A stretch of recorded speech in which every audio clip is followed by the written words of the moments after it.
느헤미야 9장 23절부터 31절까지 같이 읽읍시다. 주께서 그들의 자손을 하늘의 별같이 많게 하시고 전에 그들의 열조에게 들어가서 차지하라고 말씀하신 땅으로 인도하여 이르게 하셨으므로 그 자손이 들어가서 땅을 차지하되 주께서 그 땅 가나안 주민들이 그들 앞에 복종하게 하실 때 가나안 사람들과 그들의 왕들과 본토 여러 족속들을 그들의 손에 넘겨 임의로 행하게 하시매 그들이 견고한 성읍들과 기름진 땅들 점령하고 모든 아름다운 물건이 가득한 집과 판 우물과 포도원과 감나한과 허다한 과목을 차지하여 배불 먹어 살찌고 주의 축복을 즐겨 싸우나 그들은 순종하지 아니하고 주를 거역하며 주의 율법을 등지고 주께로 돌아오기를 권면하는 선지자들을 죽여 주를 심히 모욕하였나이다.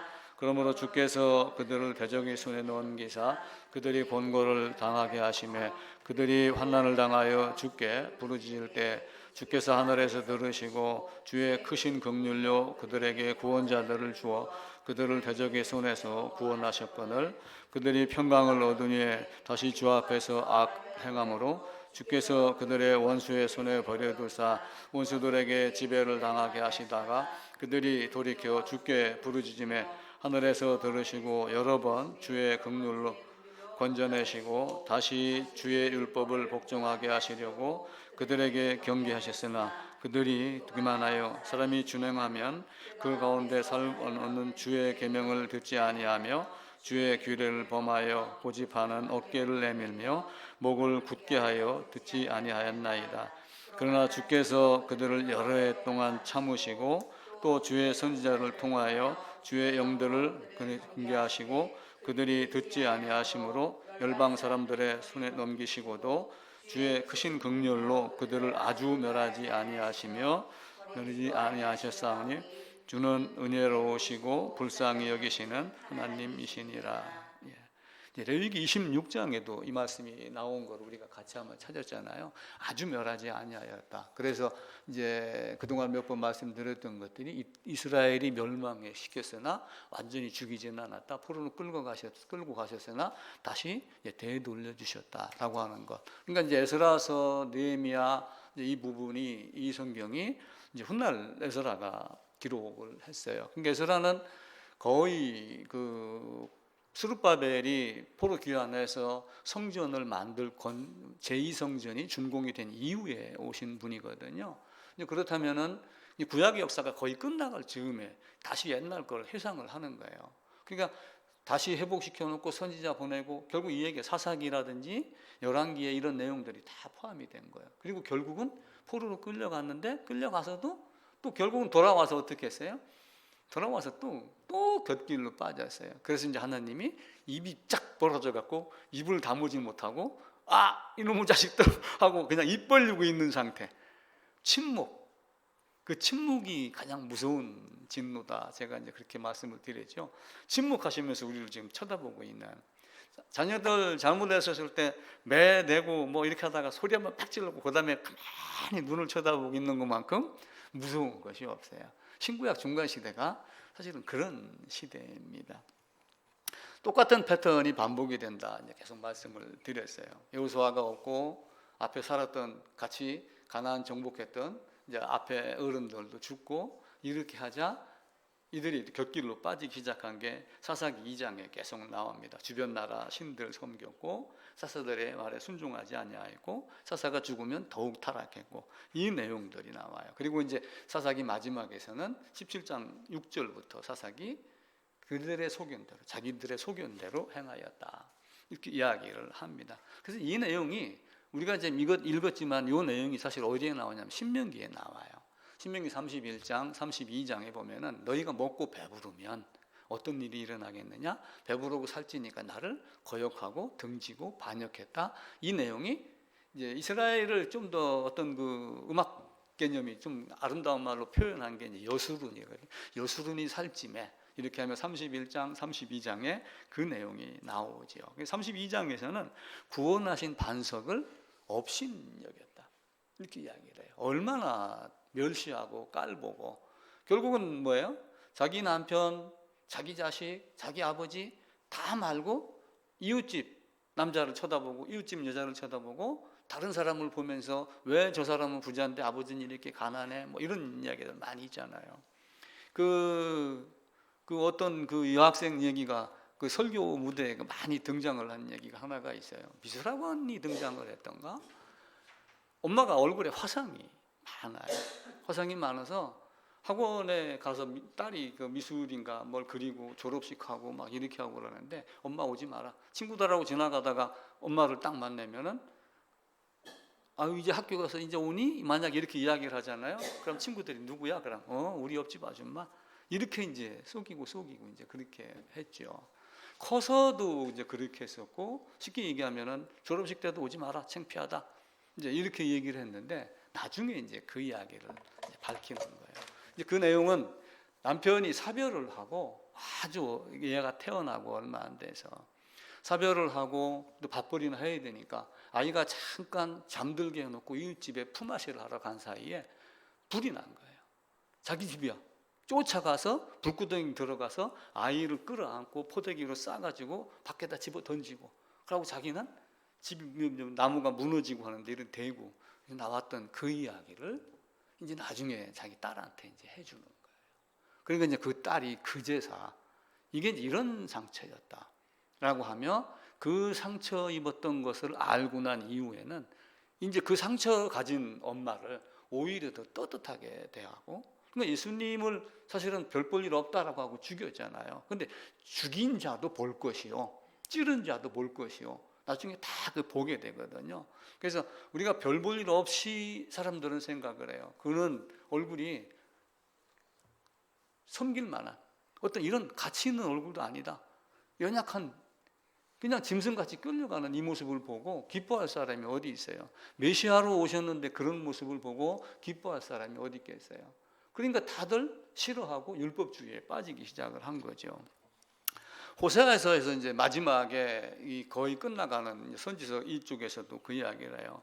먹여준 대로 배가 불렀고 살찌고 비대하고 윤택하며 그들이 나를 버리고 구원하신 반석을 업신여겼도다라고 이야기를 합니다.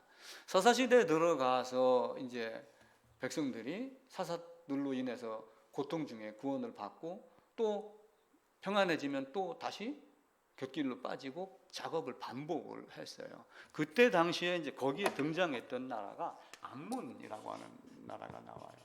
암몬이 누구냐면 이제 모압 암몬 혹시 기억나세요? 모압 암몬 누구로 인해서 생긴 거예요? 롯 두 딸로 인해서 모압 암몬이 생겼잖아요. 그럼 아브라함이 데리고 나왔어요. 아브라함이 자기 큰형의 아들이니까 조카쯤 되는 거죠. 왜냐하면 여기서 큰형은 하란인가가 누구냐면 거기서 죽었거든요. 데리고 나와가지고 롯 나왔는데 결국은 소돔으로 들어갔다가 빠져나왔잖아요. 두 딸하고. 근데 뭐 세상이 얼마나 소돔성이 멸망하는 모습이 세상이 종말 같았던지 우리로 인해서 자식을 정하시다 해갖고 나중에 모압 암몬이 등장을 한 거예요. 요 암몬 사람들이 아브라함이 역사를 안다면 사실은 공격을 하면 안 되잖아요. 근데 계속해서 이스라엘을 공격을 했어요. 사사시대에 또. 근데 이제 사무엘 상에 가면은 우리에게 왕을 달라라고 이야기를 해요.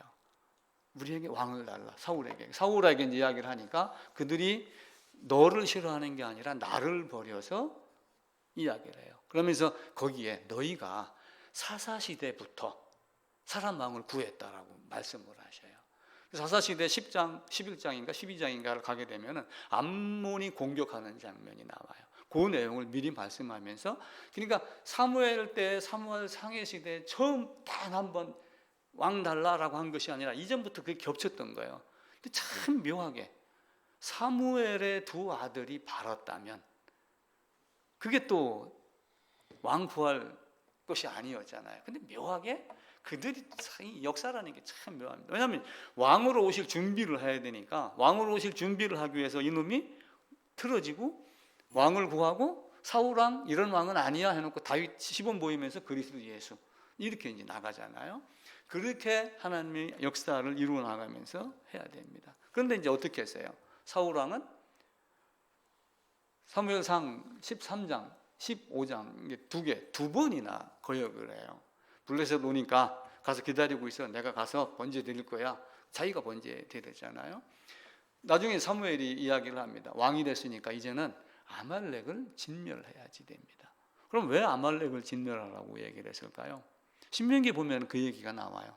출애굽기 17장에도 나오고 이스라엘 백성이 홍해를 건너갖고 이제 빠져나옵니다. 빠져나가고 광야로 들어가면은 60만 장정이잖아요. 그럼 식구 딸린 거 생각하면은 100만, 200만 명, 300만 명 될 거예요. 뒤에 처지는 자가 반드시 있어요. 짐승도 있을 거고. 그때 아말렉이 공격을 해요. 그래서 그때 아말렉이 우리 뒤처진 우리 식구, 우리 형제, 우리 가족을 공격했다. 그래서 아말렉을 진멸해라. 이게 사울 왕에게 내려진 명령이에요. 왕의 첫 번째 명령. 실제로는 13장에는 번제 드릴 때까지 내가 올 때까지 기다려 했는데 자기가 제사장 노릇을 한 거고, 두 번째는 가서 진멸해라 그랬는데 진멸은 뭐예요? 없애버리라는 얘기예요. 없애버리. 단톡방에 그 김 지사님이 체렘이 뭐예요? 라고 물어봤어요. 저한테 답장을 안 해갖고 내가 개인톡으로 이제 물어봤어요. 체렘이 어디서 나온 단어입니까? 그랬더니 무슨 책을 읽다 보니까 체렘이 나오더라. 그러면 그 책을 나한테 찍어서 좀 보내달라. 했더니 이제 그 아간 그 얘기가 나오는 거예요. 결국 뭐냐면 체렘이 원래는 체렘이 아니고 히브리어로 따지면은 헤렘이에요. 헤렘. 히브리어 발음으로는. 근데 이제 이거 쓸 때 영어로 CHE 이렇게 써가면서 체로 발음을 해갖고 체렘이 된 거예요. 바친 물건. 바친 물건은 바꿔 얘기하면 구별하여 드린 물건. 내 손에서 떠나서 온전하게 바친 물건. 예를 들어 11조를 한다 그 얘기예요. 그럼 10의 1은 뭐예요? 바친 물건이 되는 거예요. 근데 10의 1을 바치면서 뭐가 바쳤냐면은 그럼 1은 당신이 먹고 9는 내가 먹을게. 이 개념이 아니라 1을 바치면서 나머지 10분의 10을 다 바쳤다는 개념으로 하나님이 접근을 하고 쓰시라고 준 거예요. 세상을 누가 만드셨어요? 하나님이 만드셨어요. 모든 것이 다 누구 거예요? 하나님 거예요. 누구에게 주든지 하나님의 권세예요. 설령 가나안 7족속이 그 땅을 차지하고 있더라도 너 나가. 나는 이 땅을 만드는 나중에 목적은 뭐예요? 여기 주기로 했어. 언제부터? 영원 전부터. 그리고 아브라함에게 직접 말씀을 하셨잖아요. 땅 주겠다. 자손을 하늘의 별같이 주겠다. 그리고 나가 했는데 안 나가니까 어떻게 해? 가서 공격하고 없애라. 이런 여러 가지 이제 말씀으로 한 거예요. 아말렉도 마찬가지로 그렇게 해서 아말렉이 또 누구예요? 아말렉이 에서, 에돔. 에돔이 누구예요?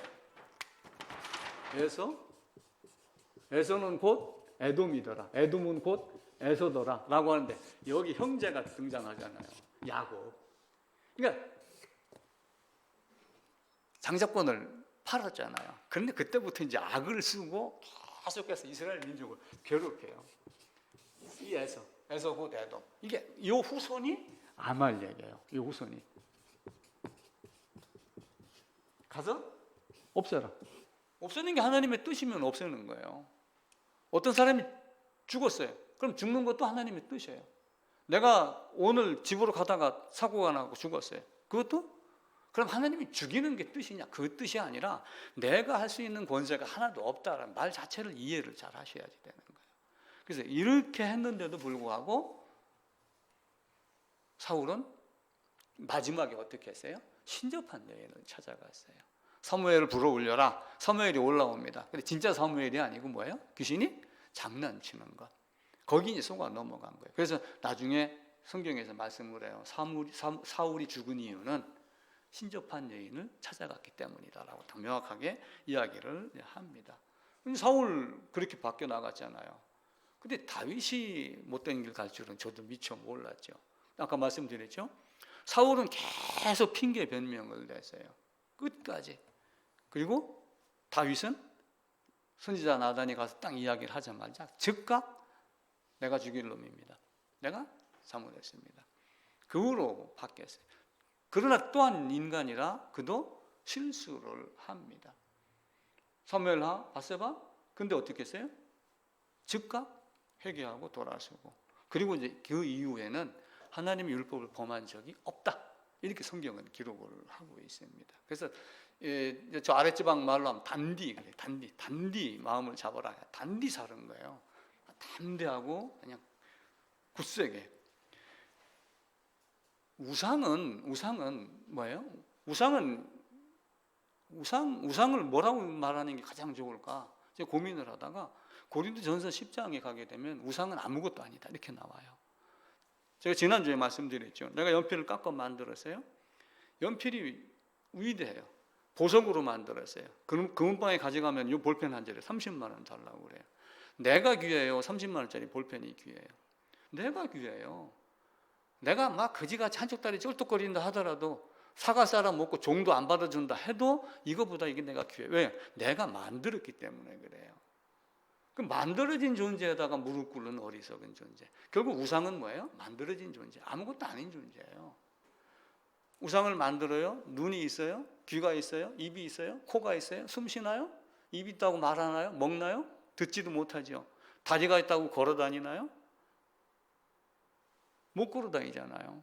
태국 같은 데 가보세요. 와불이라고 그래갖고 옆으로 쫙 누워있는 거 있어요. 탁 턱 깨고. 누워있으면 평생 안 피곤한 존재? 다리가 있으면 거기까지 지가 걸어왔나요? 누군가가 만들어서 갖다 놓고 만드는 거에다가 절을 하는, 그게 우상의 개념이에요. 바보 천치들이 이 땅에 많이 있죠. 만든 내가 더 위대하다. 그럼 태양은 내가 만들었나요? 그럼 태양은 누가 만들었어요? 하나님이 만들었어요. 그럼 태양이 위대해요? 하나님이 위대해요? 근데 태양한테 절하잖아요. 그게 나쁜 인간들이죠. 그래서 어떤 것이 우상인가 아닌가는 우리가 쉽게 구별할 수 있어요. 태양이 뜨거운 빛 내려주고 많은 곡식 있게 하고 자라게 하고 많은 걸 우리에게 줘요, 혜택을. 그래도 그도 피조물에 불과한 거예요. 그러면 하나님을 섬겨야지 피조물을 섬겨요? 출애굽기에 보면 10대 재앙이 사실은 거기서 그들이 섬겼던 우상을 타파하는 개념이에요. 파리 이런 거. 오죽하면은 파리채로 때려잡는 파리를 섬기는 이런 미련한 사람들이 어디에 있어요? 그래서 세상은 아무것도 아니다라고 하는 거예요. 그렇게 하며 결국은 솔로몬까지 넘어갑니다. 이제 쭉 역사를 보면 창조, 아브라함, 이삭, 야곱, 그리고 모세, 광야, 그리고 여호수아, 가나안 정복하고 싸워 이겨야 돼, 승리하는 삶이 돼야지 돼 했는데 어떻게 했어요? 주변에다가 눈을 돌리기 시작을 했죠. 사사, 그리고 사울, 다윗, 솔로몬. 다윗이 많은 걸 준비해서 성전 건축하게 준비할 거 다 하고 솔로몬이 왕이 됐어요. 솔로몬은 참 지혜 있는 사람이에요. 왕이 되면서부터 뭘 구한 거예요? 지혜를 구했어요. 근데 그 지혜 구한 솔로몬이 어떻게 했어요? 그도 또한 곁길로 빠졌어요. 그래 나중에 우리가 솔로몬의 잠언서 이렇게 이야기를 하잖아요. 잠언 전도서. 솔로몬의 잠언이라 또 그 다른 사람이 쓴 잠언 이런 내용도 많이 있지만 노년에 들으니까 망령이 들어서 그 예루살렘 거리에다가 뭐래요? 바로의 딸 이외에 또 다른 많은 이방 여인들을 사랑하고 그들이 갖고 온 우리도 태국 많은 라오스 어디든 이런 데서 국제 결혼하시는 분들이 많이 있어요. 근데 골칫거리 중에 하나가 그들이 갖고 오는 우상에 집안에다가 뭘 하나 나눈다든지 이걸 버리기가 굉장히 쉽지 않아요. 제가 태국에 한번 갔었습니다. 갔는데 이제 그 선교사하고 어느 그 자기들이 개척했던 지역을 갔는데 이상한 물건이 하나가 있어요. 이걸 불에 태우자. 자기들은 못 태우겠대, 무서워서. 우리 보고 태워달라. 그래서 우리가 그걸 태워줬어요. 아무것도 아닌 막대기에다가 모양 하나 새겨놓은 빗자루 하나까지도 함부로 건들지 못하고 이렇게 이야기를 합니다. 근데 그 솔로몬도 결국 노년이 돼서 우상을 따르고 그렇게 했어요. 그러니까 솔로몬이 이제 마음이 하나님을 떠났습니다. 다시 정리를 하면은 많은 세상에서 요에미 아까 이제 9장 읽었잖아요. 아브라함을 불러냅니다. 그럼 이제 이삭, 야곱 해갖고 쭉 내려오다가 결국 이제 여호수아 가가지고 가나안 그리고 사사 그리고 이제 사무엘 오다가 사울 왕이 나오죠. 사울 왕. 이때가 이제 1050년이에요. 한두 군데만 기억을 하시면 됩니다. 출애굽 들어갔을 때는 1400, 1700 야곱이 이제 야곱이 애굽으로 들어갔을 때는 1876년 430년 만에 나왔으니까 1446년, 광야 40년이니까 1406년. 이렇게 해서 계산을 해나가면 몇 개만 하면 돼요. 열 왕들에 있는 열 왕이 뭐 10명이든 20명이든 다 그놈이었다. 쉽게 생각을 하셔야 돼요. 그리고 그 안에 있는 태정, 태세, 문단세 해갖고 그거 외우고 연도 외우듯이 외울 필요가 한 개도 없어요. 의롭게 산 왕, 그렇지 못한 왕. 그리고 결국은 전체적으로 봤었을 때는 바르지 못해서 결국은 멸망당했다. 이 개념으로 보시면 돼요. 이 다윗. 이 이제 지금 얘기하는 솔로몬. 그래서 솔로몬하고 나라가 이제 뽀개졌다. 포로로 갔다가 다시 돌아온 것. 요게 이제 한눈에, 요걸 이제 A4 한 장에다 한번 그려보세요. 그래가지고 성경 안쪽에다 딱 접어서 이렇게 나눠서 전체적으로 이야기를 하시면 좋습니다. 그러니까 악한 길로 가는 것들이 포로로 끌려가서 회개해서 돌아왔는데 또 다시 악한 짓을 했어요. 느헤미야 와갖고 꾸짖고 스가랴 선지자 막 와서 꾸짖고 막 이렇게 해도 마찬가지. 말라기 와서 꾸짖고 그렇게 해도 어떻게 해요? 언제 당신이 우리를 이렇게 사랑해서? 그리고 하나님의 침묵이 들어간다고 그랬죠. 창세기 6장, 창세기 8장에 보면은 어려서부터 악하다, 마음에 생각하는 모든 계획이 항상 악하다. 이게 인간의 근본이에요. 아담에게서 딱 나온 가인부터, 아벨은 그렇지 않은 사람, 가인과 같이 악한 쪽으로 기울은 사람, 두 사람 대표로 한 것이지 딱 둘만 나왔다가 아니에요. 그러면 가인이 누굴 낳고 하는 것은 어떤 다른 여성이, 다른 사람이 이미 있었다고 하는 이야기예요. 큰 존재를 얻고 선과 악, 의와 죄, 이 두 개를 구분하여 얘기한 것이지, 그럼 둘은 무엇을 나요? 그죠? 다른 사람은 어떻게 생겨나요? 그걸 먼저 생각을 하셔야지 됩니다. 에레미야 한번 찾아보겠습니다. 에레미야 22장입니다. 21절입니다. 1085쪽입니다. 성경 에레미야 몇 군데만 찾아보겠습니다. 1085쪽. 22장 21절. 다 찾으셨죠? 한 절만 같이 읽읍시다. 네가 평안할 때 내가 네게 말하였으나 네 말이 나는 듣지 아니하리라 하였나니 네가 어려서부터 내 목소리를 청종하지 아니함이 내 습관이라. 귀를 막은 귀머거리 독사 뭐 이렇게 이야기를 하잖아요. 안 들으려고 사실은 노력을 하는 건 뭐예요? 이미 누구의 영향력 아래에 있어요? 사탄의 영향력 아래에 있는 거예요. 강을 건너지 않으면, 요단을 건너지 않으면 그 말밖에 들리지 않아요. 사실은 그런데 요단 홍해를 건널 때 문설주 임방에다 피 바르지 아니하고 걷는 사람들이 있다라는 걸 항상 염두에 둬야 돼요. 그 숫자가 얼마인지는 몰라요. 그 숫자가 언제인지 모르지만 교회당 안에도 그런 사람들이 부지기수다. 이걸 꼭 기억을 하셔야지 됩니다. 앞으로 가셔서 에레미야 2장 보겠습니다. 에레미야 2장 32절입니다.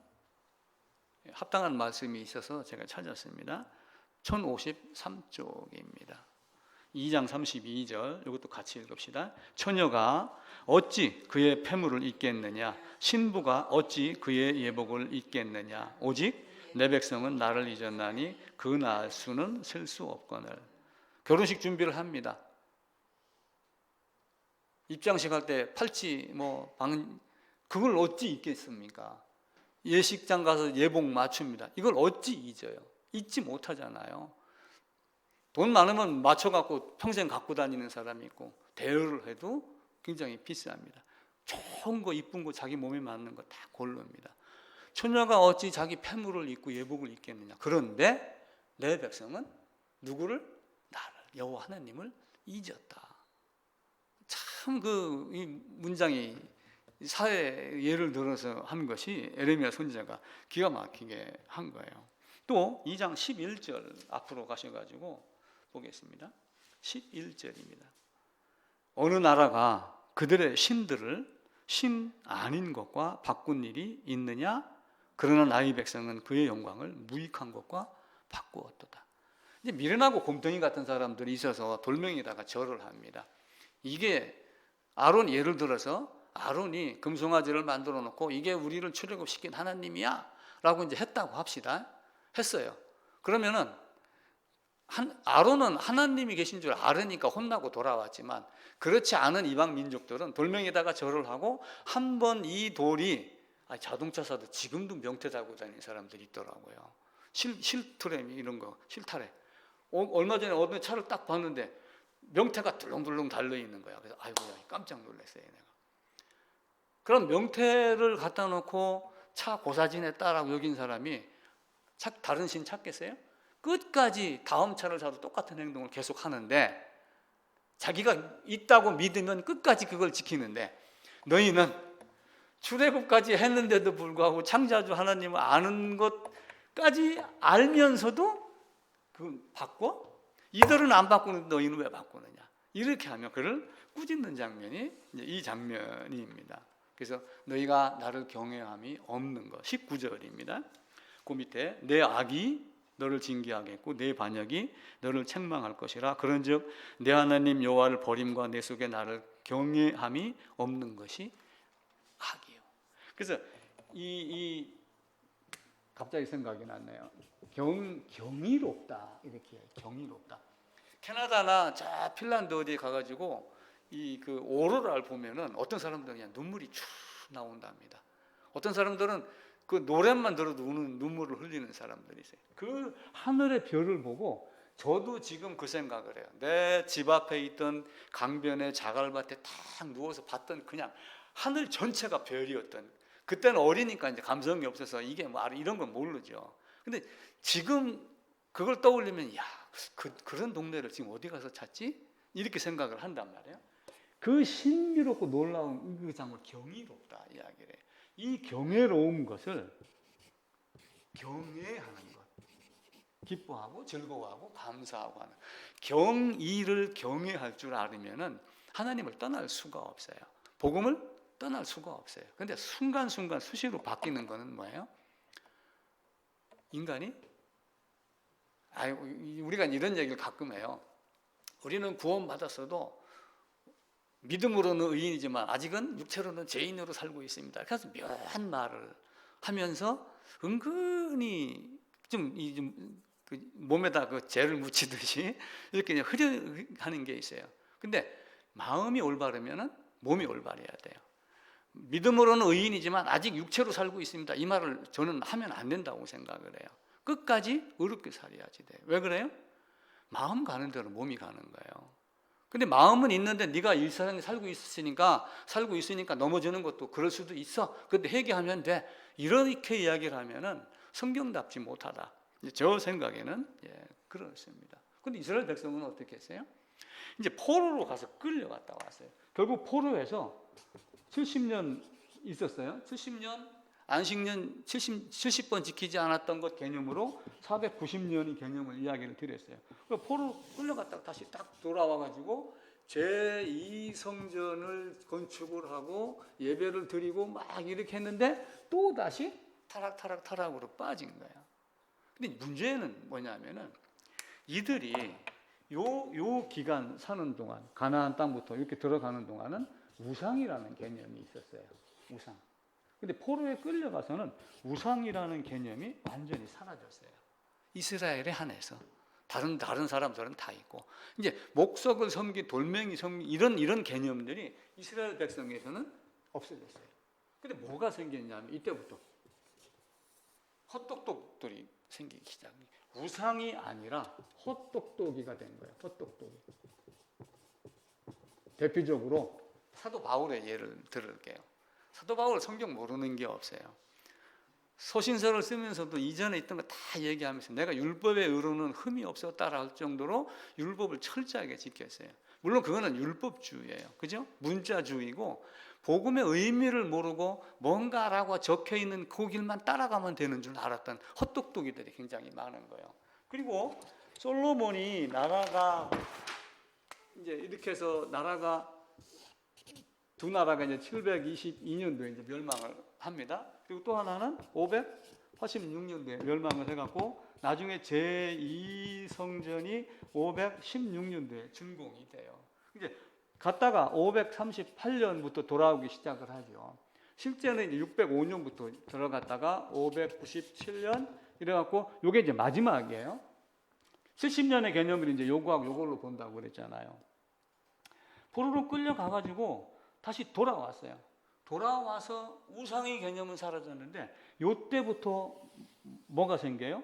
성전 재건하고 이렇게 하다가 말라기 시대가 딱 옵니다. 요게 말라기 시대의 마지막이 415년인가 돼요. 그리고 요때부터 하나님의 침묵이 들어가요. 침묵이 들어가는데 이때 온 세상, 지구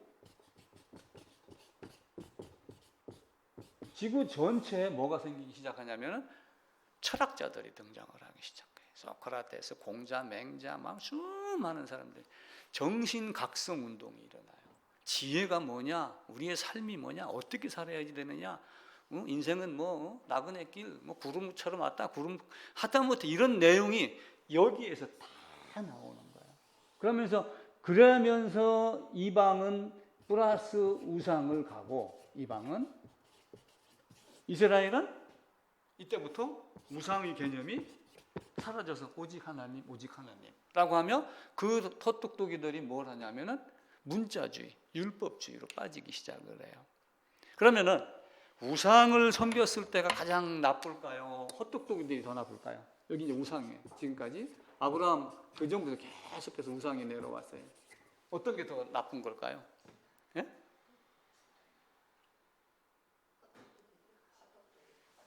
헛똑똑이에요.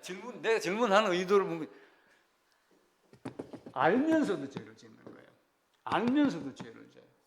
북이스라엘이 멸망당하는 게 722년이니까 요 약 한 150년 차이가 있잖아요. 있음에도 불구하고 이놈들이 멸망한 걸 보고도 알고도 계속해서 돼요.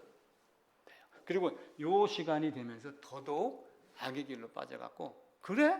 이제는 우리는 우상을 버렸습니다. 하나님의 말씀을 따릅니다. 내 안에는 오직 하나님밖에 없습니다. 하놓고 따라간 것이 율법주의예요. 이게 이스라엘 전체의 역사예요. 율법주의. 문자주의. 요 특징이 뭐겠어요? 특징. 해칠한 담이에요. 해칠한 담.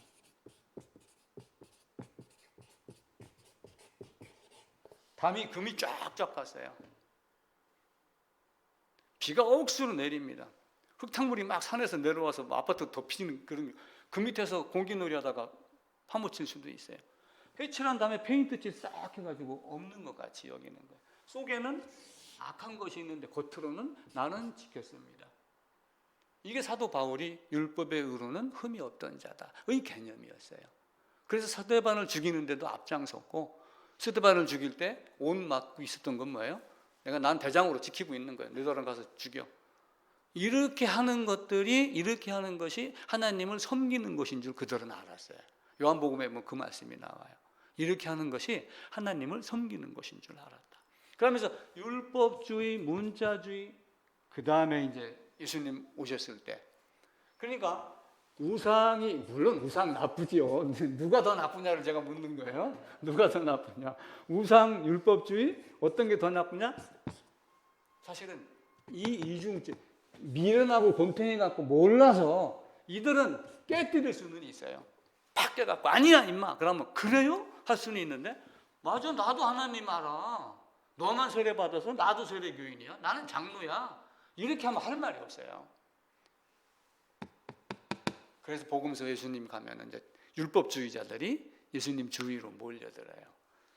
내가 다 지켰습니다. 어떻게 해야 됩니까? 이것 되고 저것 되고. 난 어려서부터 다 지켰습니다. 다른 사람 11주 한 번, 나는 일주일에 2번 합니다. 하여튼 모든 것을 여기다 갖다가 맞춰요. 그죠? 그래서 어리석은 거예요. 이것보다 이게 더 악하다고 그랬어요. 이게 답입니다, 사실은.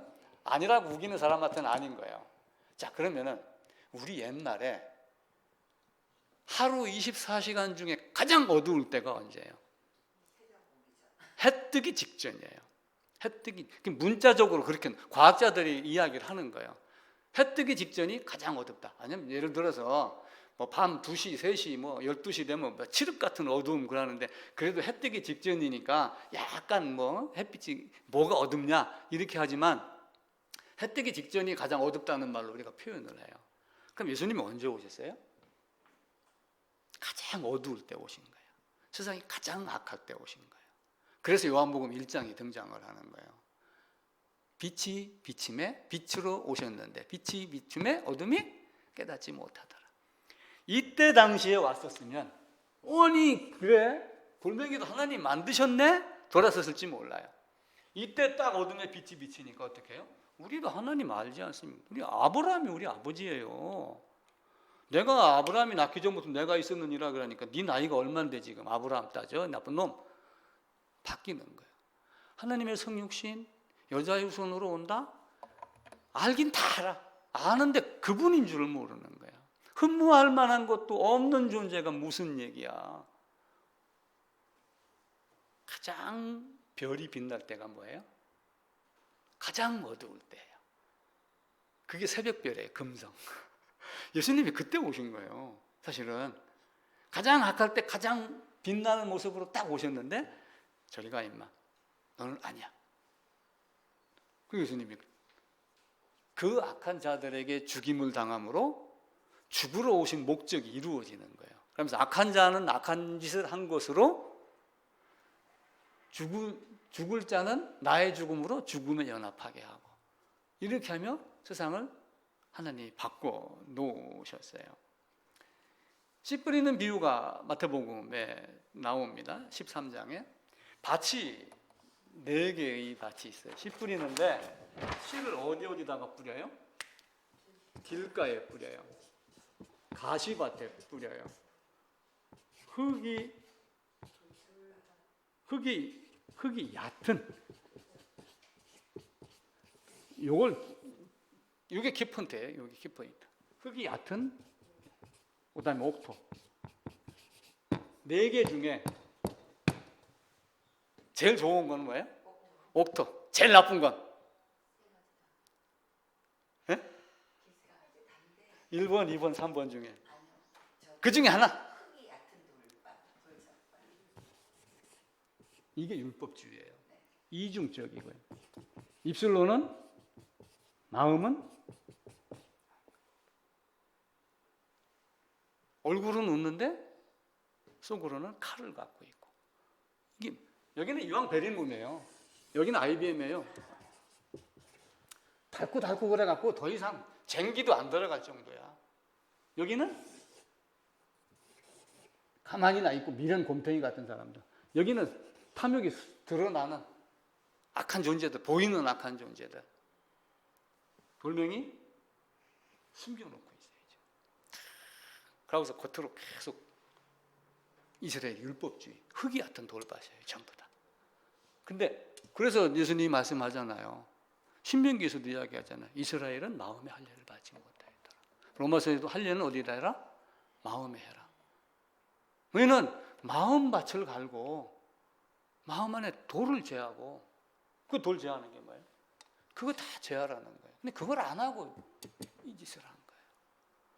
사도 바울이 나중에 아나니아를 통해서 가르침을 받은 게 아나니아가 세례 베풀었다. 그 얘기예요, 사실은. 물 뿌렸다 이 개념이 아니고. 그렇게 놓고서 눈에 뭐가 벗겨진 거예요? 비늘 같은 것. 자기가 가려져 있었던 율법주의, 문자주의 이게 딱 보이니까 뭐가 보이는 거예요? 흠모할 만한 것 없이 올 수 있는 오신 여자의 후손으로 오신 이사야 7장에 있는 처녀로 잉태하여 오겠다. 저 위에서부터 쭉 얘기했던 그 여자의 후손이 딱 보이는 거예요. 그러자마자 즉시로 예수는 그리스도다. 그리스도가 뭐예요? 사명을 받은 자예요. 사명. 지저스, 예수스, 이예수스, 여호수아, 야훼 단어가 쭉 연결이 되잖아요. 그 예수가 메시아입니다. 그 사명을 갖고 온 사람입니다. 그리스도는 예수야. 예수는 그리스도야. 메시아, 하나님. 그리고 계속해서 뒤에 나가서는 어떻게 이야기를 해요? 요한도 이야기를 했고 그는 하나님이야. 딱 잘라서 이야기를 해요. 바울도 그 이야기를 했고 로마서 9장에서 요한 1서에도 가면 요한이 그는 하나님이다라고 딱 잘라서 이야기를 해요. 하나님이 자기 자신을 자기 피로 모든 걸 다 가르치죠. 이제는 여러분들 무인도에 가서도 즐겁게 살아야지 돼요. 나는 교회가 없어서 신앙이 떨어져. 이 얘기하면 바보예요. 어디 가서든 이길 수 있어요. 이길 수 있는 능력을 준 거예요. 나는 무인도에 살면은 뭐 햄버거는 안 그리워질 수도 있겠죠. 햄버거는 뭐 혹시 그리워질 수도 있겠지만은 다른 신앙은 그렇지 않다고 봐요. 동트기 직전이 가장 어둡다. 제가 지난주 포도 얘기했죠. 향이 언제 제일 날 때? 향이 날 때가 언제? 막 은깨일 때. 사과 땁니다. 조금 있으면은 사과가 제일 맛있을 때가 언제요? 사과 따갖고 옷에다 씩씩 문질러갖고 입으로 탁 깨물었을 때, 이가 들어갔을 때 그 안에 막 즙이 쫙 수백 개, 수천 개로 막 쫙 나갔을 때, 그때가 가장 아름다워. 하나님이 그때 이 땅에 빛 오신 거예요. 금반지 반지 꼈어요? 반지 없어요? 언제 광나요? 문질러야지 광나요. 문질러야지. 예수님이 고난이 우리도 고난이 그 얘기가, 반지는 문질러야 광이 나요. 그 문질러야 광이 나게 하려고 하나님이 계획해서 나중에 나를 그 문지르는 광보다 더 좋은 걸로 손가락에 끼워 주시려고 새 예루살렘 준비한 겁니다. 사사 보냈죠. 선지자 보냈죠. 이스라엘 역사가 계속 그렇게 끝나는 거예요. 다윗?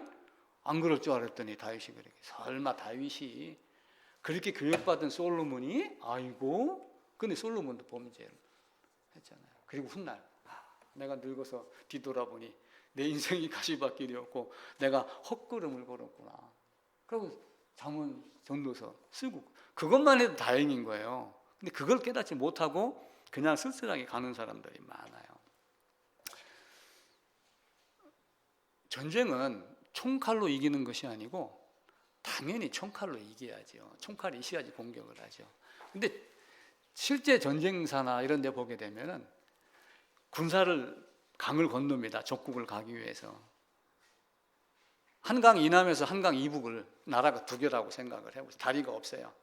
지금의 한강보다 더 넓을 때가 있었어요. 건너갈 때 배 타고 건너가요. 싸워서 반드시 이기고야 돼? 그럼 어떻게 해야 돼요? 배를 태워버려요. 고대 전쟁사에 보면, 우리나라 전쟁사에도 보면 그게 있어요. 마음이에요, 마음. 저도 특전사를 나왔어요. 공수훈련 받고 나중에 자대 배치를 받고 딱 들어가니까 정문에 일기당천. 너 하나가 1000명을 당할 수 있다. 성경에도 나오잖아요. 1명이 10명을, 10명이 10,000명을. 그게 뭐예요? 베레모의 그때 얼룩모자는 공수부대밖에 없었어요. 그것만 쓰고 나가면은 아무도 안 건데, 나는 이길 수 있다. 제가 한번 시건방지게 대전에 가가지고 그때 쪽제비라 했던가, 대전 최고의 깡패 두목이 있었어요. 거기를 내가 한번 찾아갔었어요. 근데 눈싸움에서 내가 졌어요. 그래갖고 I'm sorry 하고서 나온 적이 한번 있었어요. 저 그때 생각하면 내가 왜 이렇게 객기를 부렸는가. 거기서 안 맞아 죽고 나온 게 다행이었어요. 근데 그 사람도 나를 함부로 못 건드린 거예요. 왜냐하면 이제 그런 상황이 그때는 몇 개 있었어요. 전두환 시절은 아니었지만 그 이전 시절이었는데, 가끔 가서 이렇게 어디 가서 맞고 들어오면은 떼거리로 몰려가서 뒤집어 엎는, 같이 이제 나와갖고 막 그런 것도 있어서 그랬었는지, 그냥 서로 이제 악수하고 웃고 이렇게 하고 이제 나왔던 적이 있었습니다. 문지르고 또 문지르고 이렇게 해서 광이 나고, 예수님 마찬가지고 우리에게도 다 그런 게 있는 거예요. 그래서 마음이 문제예요. 마음이 녹아내리면 뭐가 생겨요? 쓰러져요. 자, 요양원 계시잖아요. 어떤 어르신은 암이다라고 했었을 때 일찍 돌아가시는 분이 있고, 어떤 분은 오래 사시는 분이 있어요. 그 뭐 차이겠어요? 치료약 차이인가요? 마음의 차이예요. 왜 우리는 스트레스를 많이 받죠? 몸이 막 피곤하죠? 저녁에 일터에서 돌아가고 집으로 가면 막 피곤해요. 왜 그러죠? 마음의 스트레스 때문에 그래요. 아이들은 내가 교회냐고 씨름하고 놀고 그러면 내가 지쳐요. 나중에 왜 그런가 봤더니 그 아이들은 스트레스가 없어. 내가 이제 가끔 약 올리려고 바닥 팍 제껴놔도 넘어지면 또 벌떡 일어나고 졌다 뭐 이런 억울해하고 막 이런 개념이 아니라 그냥 즐기는 거야. 그러니까 하루 종일 스트레스를 안 받고 뛰어놀 수가 있어요. 그래서 마음 관리가 그만큼 중요해요. 세상살이도 마찬가지예요. 그 마음 관리가 어디서 나오는 거예요? 우리에게는 복음에서 나와요. 흙이 얕은 돌밭과 같이 뭘 재고 막 이렇게 하는 것이 아니라 순수한 상태로 되면은 세상을 이길 수가 있다. 그래서 앞으로 우리의 삶도 그렇게 이제 바뀌어야지 되는 겁니다. 11개로 다시 들어갑니다. 이제 11개 들어가서 나라가 쪼개져 가지고 여러 갈래의 상황이 나와요.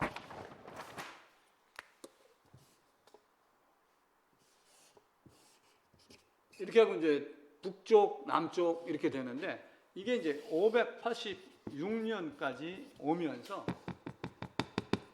왕이 19명이 등장을 해요. 여기도 이렇게 오면서 여기도 왕이 여기도 19명인가 20명인가 돼요. 그런데 왕조가 계속 바뀌어요. 김씨가 왕했다, 이씨가 왕을 했다가 조씨가 했다가 결국 뭐예요? 반란을 일으켜요.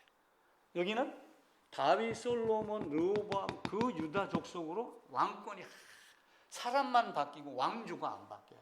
단일 왕조로 나와요. 그런 차이가 있습니다. 그런데 그 중에서도 선한 왕, 선왕이 있고 악왕이 있고 차이가 있어요. 이때 보낸 게 누구라고 그랬죠? 선지자. 요 시대에서는 뭘 보냈죠? 사사. 그러면은 사사를 보낸 이유는 백성이 더러움을 먼저 알아야지 되지. 사사의 이적을 초점을 맞추면은 이걸 못 보는 거예요. 선지자를 보냈어요. 이제 이걸 제가 연대를 쭉 정리를 하려고 하다가 복잡더라고. 누가 뭐 했고 그럴 바에는 선지서가 총 17권이에요. 17권.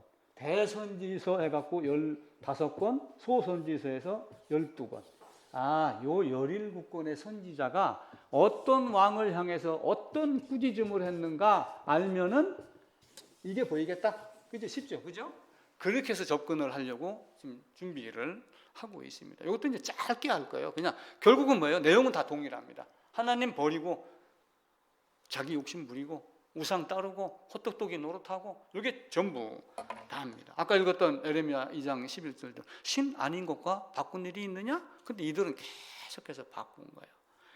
어떠한 모습이 일어난 간에 다윗, 솔로몬, 사후 요 줄기를 버리지 아니했어요. 이 위에서부터 누구예요? 아브라함, 이삭, 야곱, 보아스. 그 다음에 보아스 옆에 누가 등장을 했죠? 룻. 그리고 이세, 다윗 이렇게 내려왔잖아요. 그 줄기를 통해서 그러니까 결국은 그 흐름 속에 의의 왕을 따르는 의의 사람들이 계속 존재하고 있었다라고 하는 것. 그래서 계속 같은 패턴이 일어났다라고 하는 성경 전체의 개념을 이야기를 해야지 됩니다. 자, 모세가 이야기를 해. 신명기 12장으로 갑니다.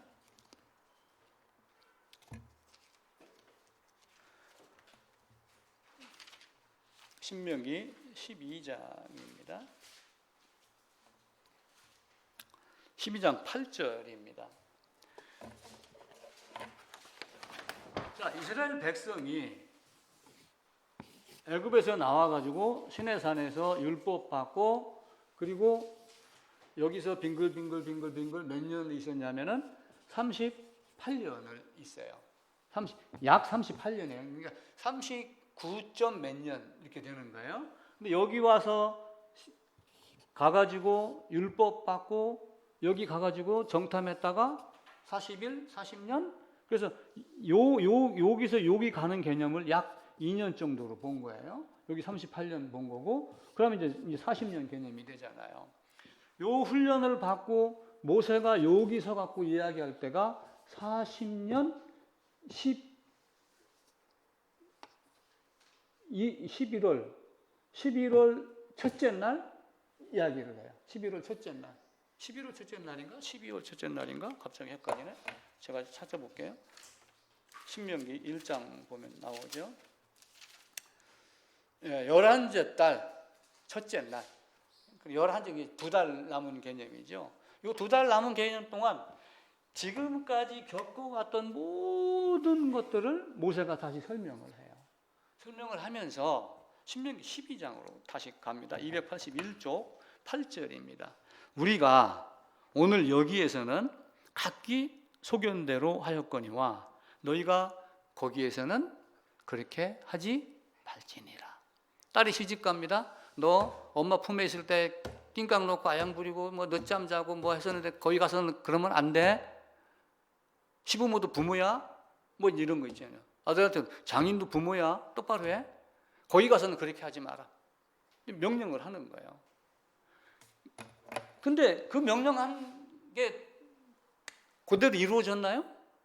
안 이루어졌어요. 그 얘기를 하고 모세가 죽고 여호수아와 함께 건너갑니다. 건너가서 무슨 시대가 있었어요?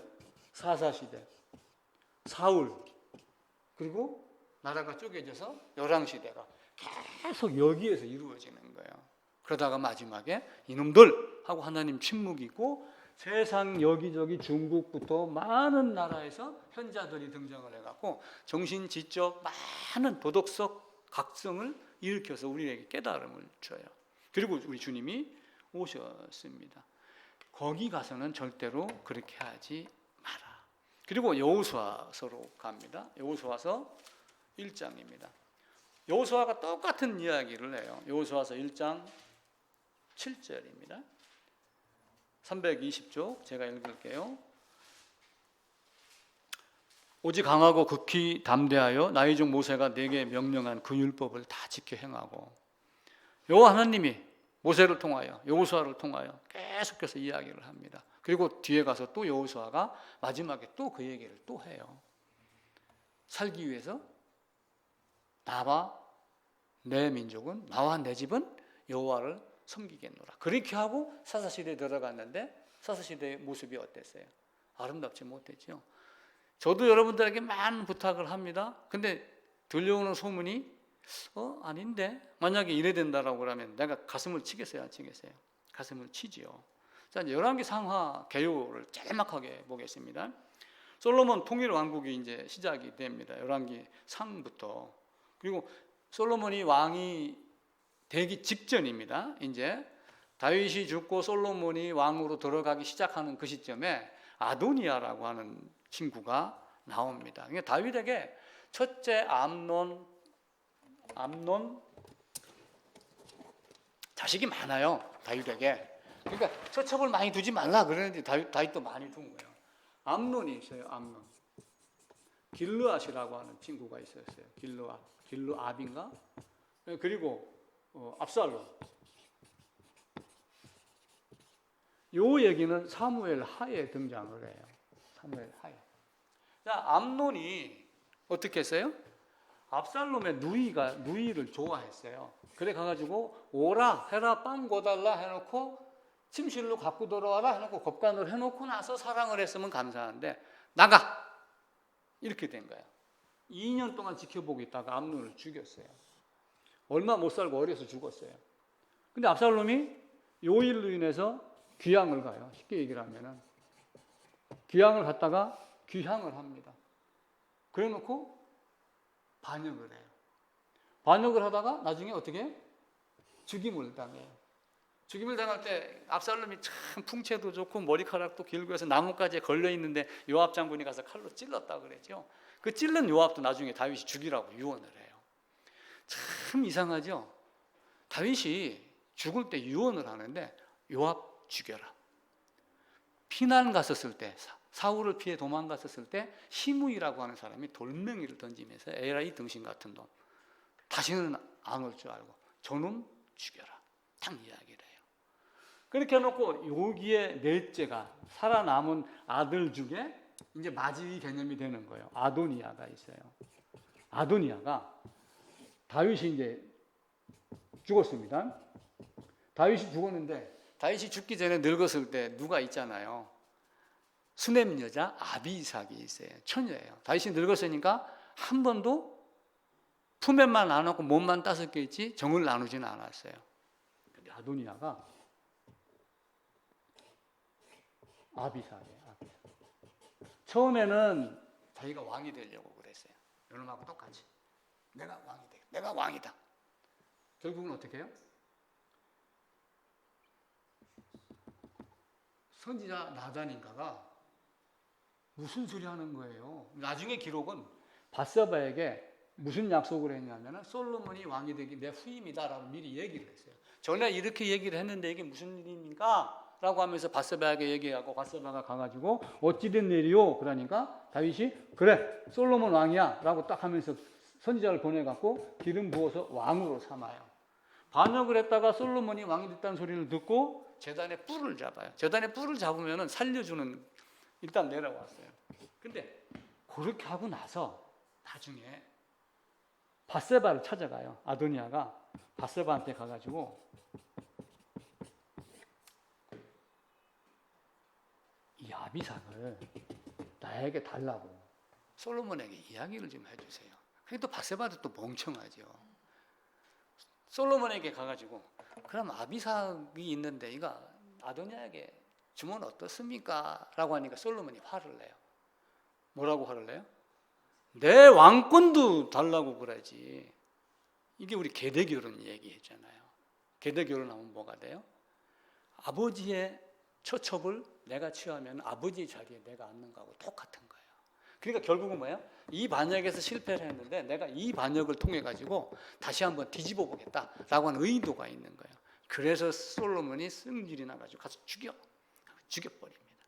다 죽어버려요. 그러니까 이제 그 내용이 아도니아 반역, 곧 ABC D에는 아비야 구해갖고 그 내용이 나오고 3장에 보면 이제 일천번제가 나와요. 일천번제가 어떤 일천번제예요? 봉투 1000개? 첫날? 아니에요. 근데 지금도 첫날이라고 알고 있는 사람들이 있어요. 첫날 해봐야 만 3년이 안 돼요. 그럼 봉투를 1000개를 만들어야지 일천번제야? 그렇게 되지 않아요. 평행구절이라는 말을 써요. 평행구절. 이제 같은 내용인데 같은 내용을 사무엘 하에 11개의 기록이 되어 있기도 하고 역대상의 기록이 되어 있기도 하고 이런 게 있어요. 그 내용의 일천번제의 평행구절 역대상 하에 가게 되면은 1000마리의 양으로 제사를 지냈더라. 그 얘기가 나와요. 그리고 그 밑에 역대하 7장 5절에 가게 되면은 왕상 8장 63절에 가면은 소 2만 2천 마리, 양 12만 마리로 제사를 드리는 게 나와요. 그러니까 온 백성이 와서 다 하나님의 전에 와서 예배하고 같이 음식 먹고 화평의 말씀의 교제, 화목제의 개념이 또 포함이 되겠죠. 근데 이제 일천번제라고 하는 것들을 이상하게 만들어가지고 새벽기도 1000일, 새벽기도에 드리는 헌금봉투 1000개를 따지는 사람들이 많이 있어요. 제가 이제 그 성경 우리 다 샀죠. 그 연대기 성경. 그 연대기 성경 읽다가 만약에 열왕기상 3장에 일천번제 얘기가 나와요. 그러면 그 연대기 성경 뒷부분에 열왕기 3장이 몇 페이지에 있는가가 나와요. 그럼 그걸 딱 찾아가고 보면은 3장을 딱 적어놓고 바로 밑에다가 역대하 몇 장 같은 내용이기 때문에 같은 연대다가 기록을 해놨어요. 그렇게 하는 방법이 있어서 찾으시면 됩니다. 솔로몬이 이제 성전 짓기 시작을 하는데 이제 966년 꼭 기억을 하세요. 그게 뭐예요? 970년도에 즉위해가지고 왕이 된 지 몇 년? 970년도에 왕이 돼가지고 왕이 된 지 4년 만에 966년 이때부터 애굽에서 나온 지 480년이 되더라 라고 하니까 출애굽 연도가 계산이 돼요. 그러니까 산수만 알면은 성경 전체 연대를 큰 틀을 잡을 수가 있어요. 근데 계속 이제 이런 건 헷갈릴 수 있어요. 한 1 정도가 플러스 마이너스가 될 수가 있긴 있어요. 왜냐하면은 1405년 6년을 우리가 6에서 5를 빼면 2라고 그러지만 횟수를 따지면 2년이 개념이 되잖아요. 그죠? 그런 차이가 약간 있어서 출애굽을 어떤 사람들은 1405년으로 보는 사람도 있고 어떤 사람들은 1446년으로 보는 사람, 저는 이걸 따르는 거예요. 그래서 쉽게 그냥 40g면은 1406년 이렇게 그냥 계산을 하는 거예요. 굳이 요 해도가 포함이 되면은 1406년이 아니라 1405년 개념이 되겠죠. 그냥 쉽게 산수로 이제 계산을 하면 됩니다. 그렇게 해서 이제 열왕기가 나오고 솔로몬이 이제 제약해서 이방 여인이 따른 거 H가 나오고 이제 큰 2번이 분열 왕국이 시작이 돼서 여러 왕이 나오다가 마지막에 이제 포로로 끌려가는 장면이 나오고 그럽니다. 그래서 포로 1차가 다니엘이에요. 포로 2차가 에스겔이고. 근데 에스겔은 제사장 그룹이고 다니엘은 왕족이에요. 왕족이고 그리고 이제 포로 3차는 쓸만한 인간들은 다 데리고 가는 거예요. 그 나머지는 농사 짓게 하고 세금 바쳐야지 되고 성전 불태우고 이렇게 대선지서 소선지서 같은 내용으로 들어가 있다라고 하는 것. 그래서 열왕기를 읽을 때는 나쁜 점이 많이 드러나 있다. 죄악을 많이 드러냈다 이 개념으로 보는 거예요. 그리고 돌아와서 포로 이후에 쓴 이제 역대기 같은 경우는 그래도 회복의 가능성이 있다. 그래도 우리는 하나님의 말씀을 따라야지 돼. 그렇게 돼야 돼. 그런 결론이 나와야지 돼. 요 개념이에요. 그래서 열왕기 하 제일 마지막에 보면은 열왕기 하 찾아봅시다. 열왕기 하 제일 마지막이에요.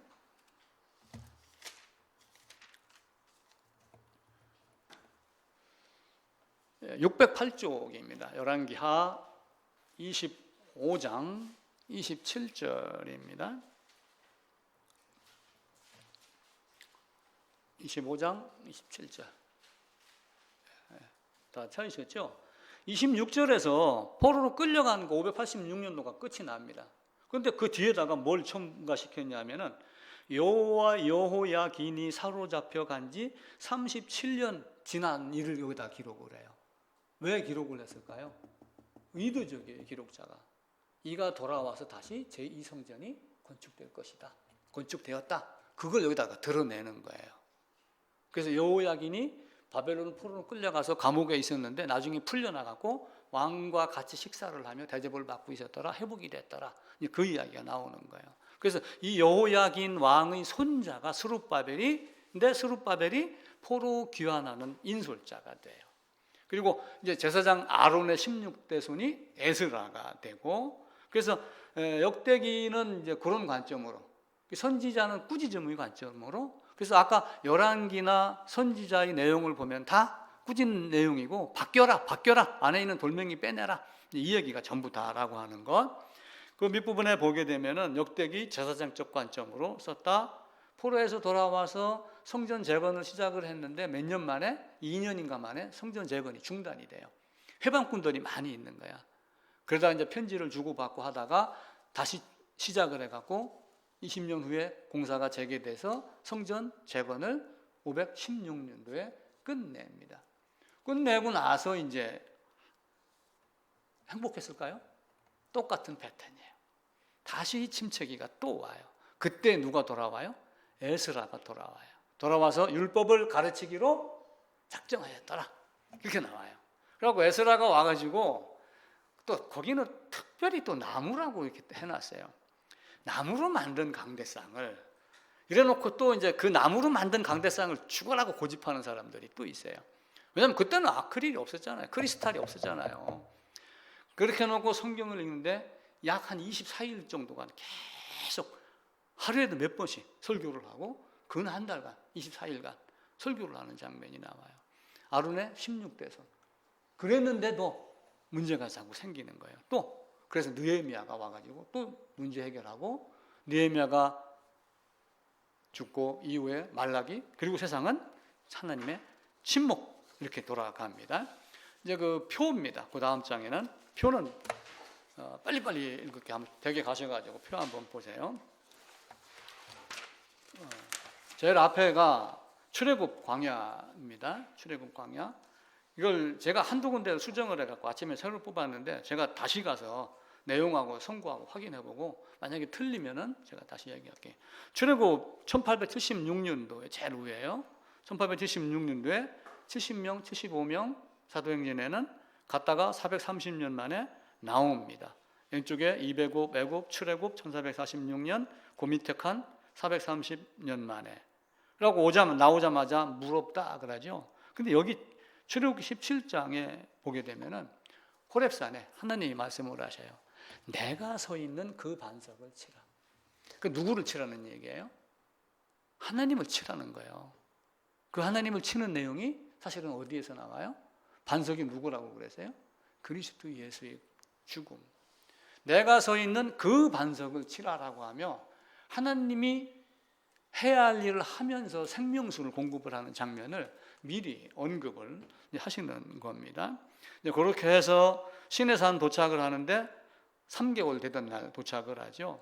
그래서 1446년도에 이제 언약 체결하고 성막 세웠을 때가 출애굽 2년 첫째 달, 밑에서 네 번째 줄입니다. 그렇게 가고 시내 광야를 첫 달에 2년 첫 달 첫날 초하루에 성막 세우고 둘째 달에 뭐예요?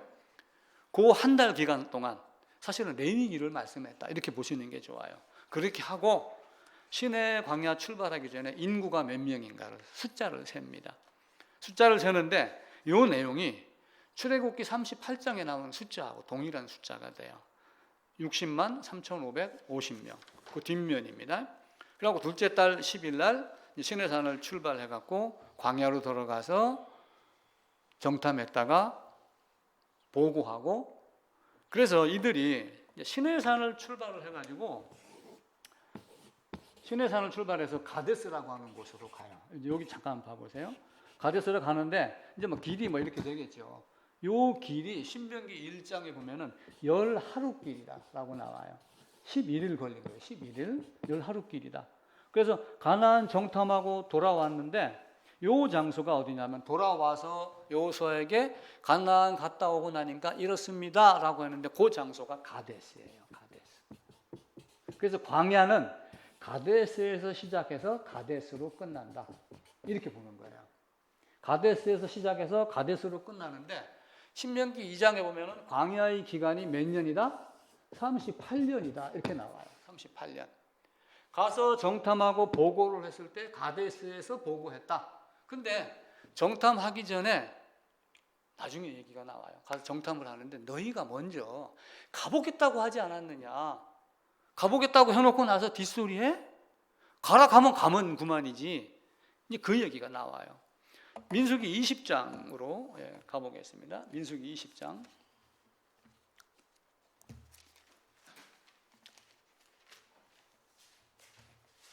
229쪽입니다.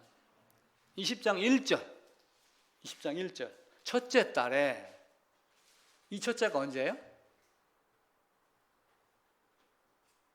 제가 읽을게요. 첫째 달에 이스라엘 자손 곧 온 회중이 신광야에서 이르러 백성이 가데스에 이르더니 이거 첫째 달이 언제라고 그랬죠? 40년째. 그 성경 앞에다가 40년째 이렇게 적어 놓으세요. 가데스에서 보고하고 이놈들 40년 광야 생활이야. 이 앞에 거 포함해갖고 다 38년 뺑뺑이 돌리고 나서 40년째 11째 되는 날 어디로 와요? 가데스로 다시 뭐예요? 가데스 주변에서 빙글빙글 돌다가 가데스로 딱 집합을 하는 거예요.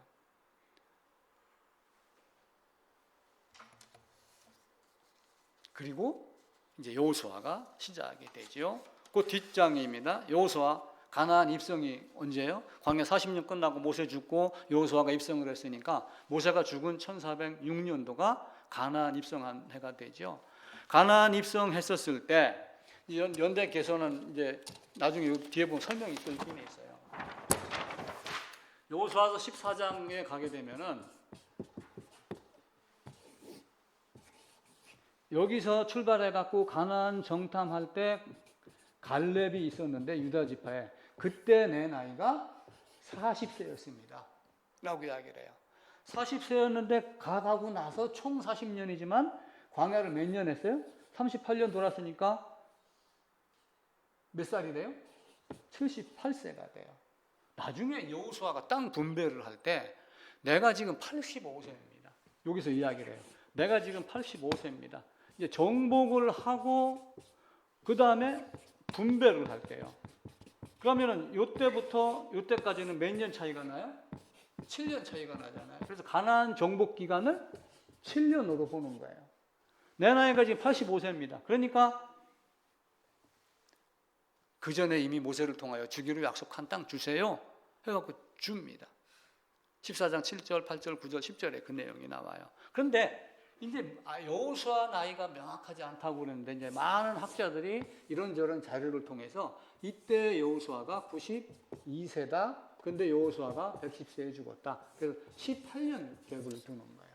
18년 갭. 그렇게 해가지고 연대 계산을 한 거예요.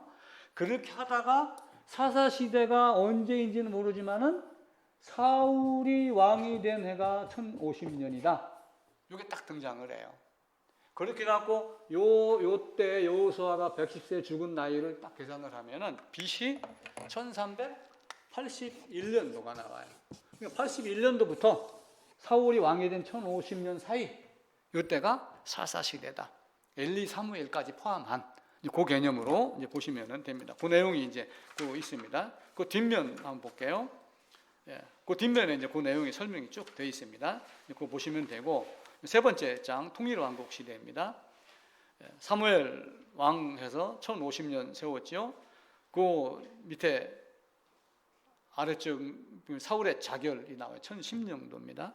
이 안에 있는 내용 한번 읽어보시면 되고, 다윗이 사울이 죽고 나서 왕이 돼가지고 40년 왕을 지내죠. 그래서 970년도가 됩니다. 970년도. 그 뒷면에 솔로몬 왕이 됩니다. 그리고 이제 나중에 솔로몬 왕이 930년도 죽으면서 나라가 둘로 쪼개졌더라라고 하는 내용 이제 보시면 되고, 그 다음 장입니다. 구약의 역사서 대조.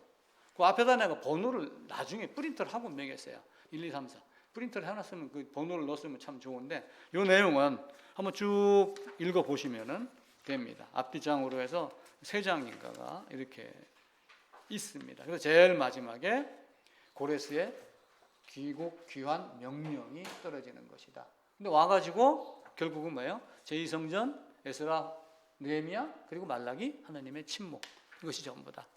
성경 전체를 지금 계속해서 한눈 보기 하는 거예요. 그래서 같은 패턴이 반복이 됐다.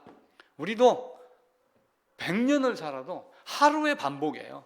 자고 일어나서 아침밥 먹고 일하고 피곤해서 씻고 자고 똑같은 일이 계속 반복되는 거고, 똑같이 인류의 역사는, 하나님의 역사는 모든 사람에게는 똑같은 거예요.